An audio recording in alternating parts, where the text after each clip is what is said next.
রাধে রাধে। শুভ সকাল ভিউয়ার্স।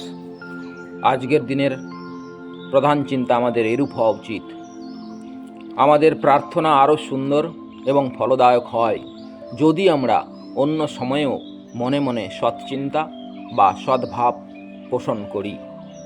জানিতাম না গো প্রভু, কি চাহিব আমি, যবে করিনু প্রার্থনা তব কাছে। মন মোর ছিল ছিন্ন ভিন্ন অজস্র বাসনার বেগে, তাই আমি পারি নাই করিতে প্রার্থনা হইয়া একাগ্র। সহসা বিজলি সম এলো প্রাণে এক নবজাগরণ, তাই আমি আছি বসে এবে লয়ে মাত্র এক প্রার্থনা হৃদয়ে।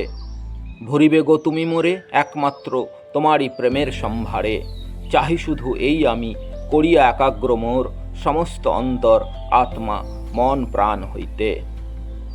আজকের দিনে মনে রাখবার মতো কিছু কথা।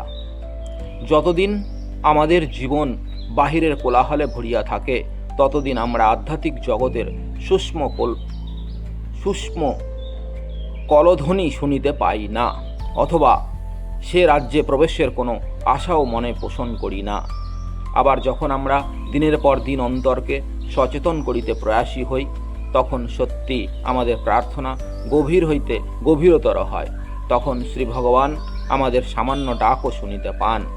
হৃদয়কে আমাদের একাগ্র করিতে হইবে এবং এই অনুভূতি নিজেদের মধ্যে জাগাইতে হইবে যে আমাদের সত্তা তাঁহারই অংশ। আজকের দিনের প্রার্থনা এরূপ হওয়া উচিত। হে প্রভু, আমাকে এমন নম্র ও সার্থক জ্ঞান বিরহিত করো যেন আমার জীবন পূর্ণ প্রেরণায় ভরপুর হয়। আমি যেন সৎচিন্তা করিয়া সজীবতা লাভ করিতে পারি। তুমি একমাত্র আমার জীবনকে পূত পবিত্র করিতে পারো।